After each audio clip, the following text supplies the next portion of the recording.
right, welcome back. In previous section, we have talked about what machine learning is, and you have seen some applications of machine learning in real life and how widely it could be applied to different kinds of problems. Now it's time to learn how it all works. And we are going to start very simple. So the first topic that we're going to talk about is linear regression.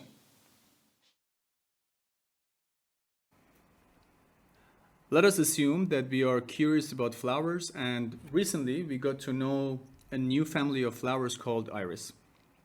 Here I'm showing two species of this family, Iris versicolor and Iris virginica. And now we are interested to know more about their shape, and generally we want to get a better understanding of how they look like and how they differ from each other. So we go out there and we collect some data, for instance, petal length and petal width, and we want to answer some questions. And the first question we're going to focus on is whether there is a relationship between petal length and petal width. Answering such a question generally gives us a better understanding of the shape of these flowers and how different features may relate to each other. So let's take a look at the data we collected, visualizing petal length on the x-axis and petal width on the y-axis. And looking at the data, we can see that the relationship between these two features can potentially be captured by a straight line. So we decide to go with a linear model. But it's not clear what the specific straight line captures the pattern best. Is it this line, this one, or this one? And this question is what we are going to address in the next few slides. But let us first formalize our linear model. What we are looking for is a function that gets petal length as the input, and as the output it gives us some reasonable estimate of the petal width. And since we decided to go with a linear model, the form of our function is as follows. We have a parameter w, which is multiplied by our input x, or petal length, and we also have a bias term b. And remember that we are interested to know what is the best linear model that captures the relationship between these two variables, which is equivalent to asking what are the optimal values of the model parameters, w and b. Okay, so far we have specified our model, and now we want to find the optimal parameter values. Now, in order to do that, we need to define a measure that would tell us how good our model is. If we make some guesses of our parameters w and b, how do we know how good our guesses are? We need a function that measures the goodness of our model, and that function is called the objective function. So let us now define the objective function. Objective function is also commonly referred to as loss function, so the terms are used interchangeably. We have our data on the left side with our linear model, and I'm showing the output of the linear model with a green line, and the true output is denoted as y. And we want to know how good this specific model is. One reasonable option would be to simply look at the error that our model is making. So if we look at this particular point here, we can compute the error by simply taking the difference between what our model predicts and what the actual output is, which is shown with the red line. And now we can define a loss function that computes exactly that. Since we don't really care about the sign of this error, we take the square of it, so everything is positive, and as long as there is an error, we want to make it as small as possible. So we want our model output to be as close as possible to the true values. Just a side note about notation, if you want to be very correct, we would write these functions as a function of the data and the parameters, because we need all of these quantities so that our function can give us a value as output. And the same thing for the loss function. There we have both the input x and the output y and the parameters of our model. But to avoid cluttering the slides, you will see me use specific quantities as the input arguments depending on what is being visualized on the slide. So if I'm showing the data, which is also the case here, then I'll be expressing these functions as a function of the data. And later on, I might write them as a function of the parameters if I'm talking about the parameters on the slide. All right, so now we have a loss function, but it's only computing the loss for a single data point. And we should take all the data points into consideration. And we can do that by simply computing the loss for all the data points and then take the average. This loss function is also called the mean squared error loss, or MSE for short. And that's because we are taking the error and then we are squaring it, and then we are taking the average across all data points. All right, what have we done so far? We have already specified our model, and now we also have an objective or loss function that tells us how good our model is. Now it is time to find the optimal parameters of our model. In other words, the specific parameter values that result in the smallest loss. To do that, we are going to use an approach called optimization. But before I tell you what optimization is, let me tell you when we use optimization. And generally, we use optimization to find the optimal parameters of a model when a closed-form solution is not available. But what does it mean to have a closed-form solution in the first place? Well, having a closed-form solution means that for each parameter in our model, we have a function which takes the data and the other parameters as input and outputs the value for our target parameter. In the case of our linear model, where we only have two parameters, w and b, we have an equation that gives us the value of w, given the data, and the other parameter in our model, which is b. And we have the corresponding function for parameter b as well. And this gives us a system of equations where we have two equations and two unknowns, so we can solve this for w and b and find their values. Depending on the model and the complexity of the problem, such closed-form solution might be available. In other words, we actually know how these functions look like and we can solve the system of equations. But often these closed-form solutions are not available, and that is where optimization comes in.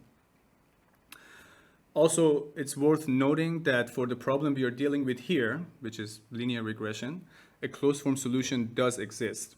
But here we are going to pretend that it doesn't exist, and we'll use optimization to find the parameters of our model so that we can learn about optimization, and also this would clarify some of the concepts we'll need for the later topics. All right, so now let's talk about what optimization is. Optimization is an iterative process through which we achieve a model resulting in minimizing the loss function. Just to visualize how such a procedure would look like, imagine that we make an initial guess of our model parameter. I'm calling it theta 0 here. And as we go through the optimization, the model parameter gets updated in every iteration such that the loss becomes smaller and smaller. And at some point, the loss is not decreasing anymore, and there we have the optimal values for our model parameter. All right, now let's find the optimal value of our model parameter. Also, for simplicity, let's just assume that we know the value for parameter b and only w is unknown.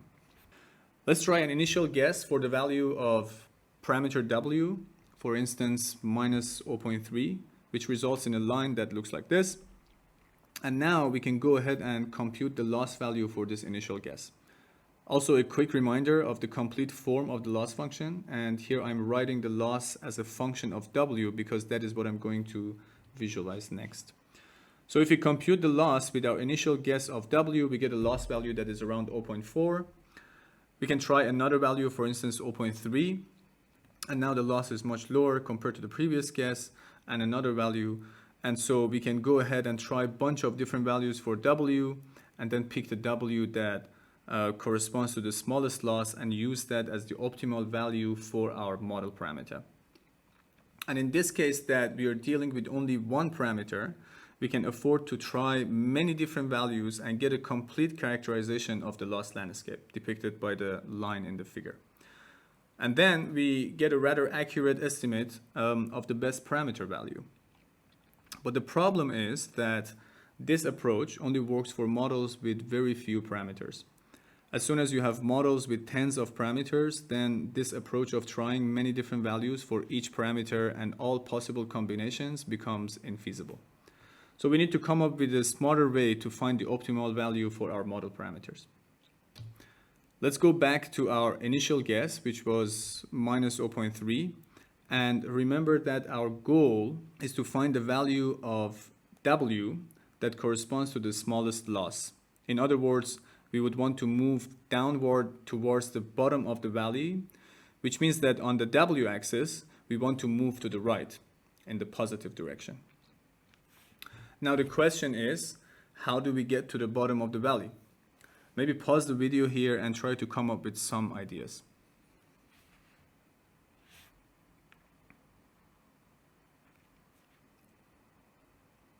What we can do to make sure we move down the valley is to use the slope or gradient of our loss landscape at every step.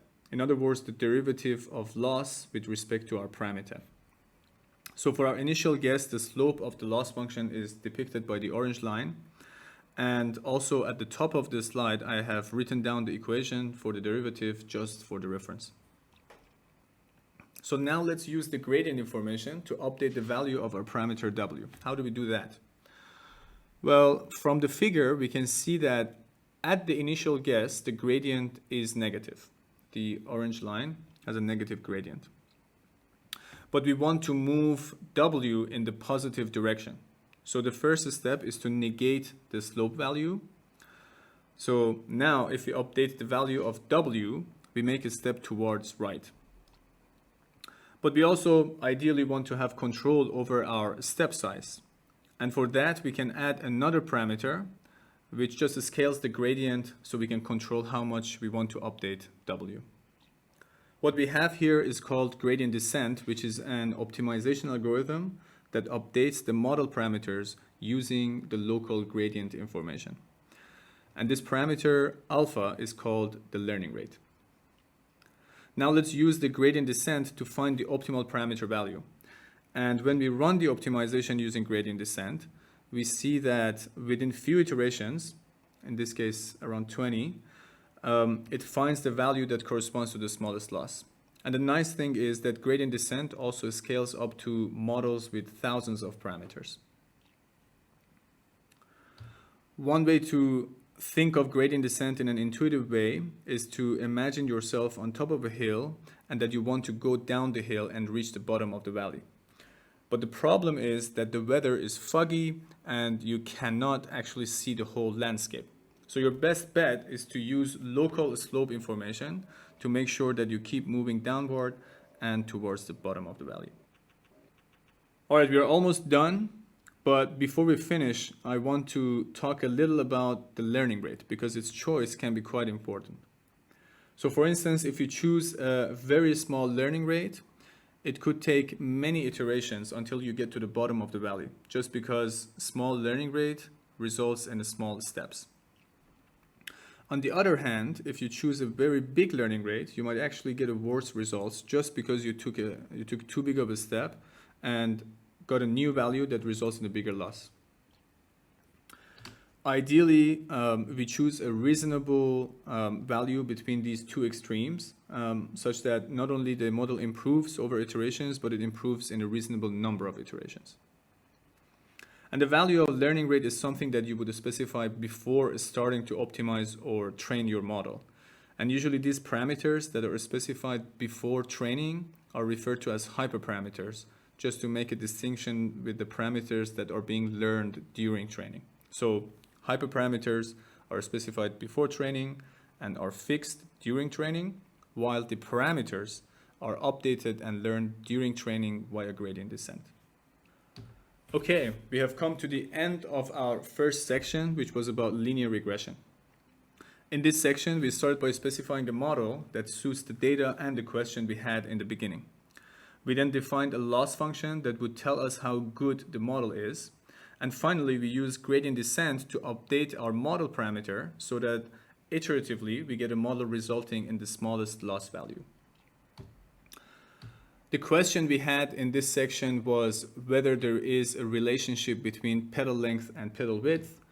And we looked at it visually, it seemed like a linear relationship, and we also found the optimal parameters of the linear model.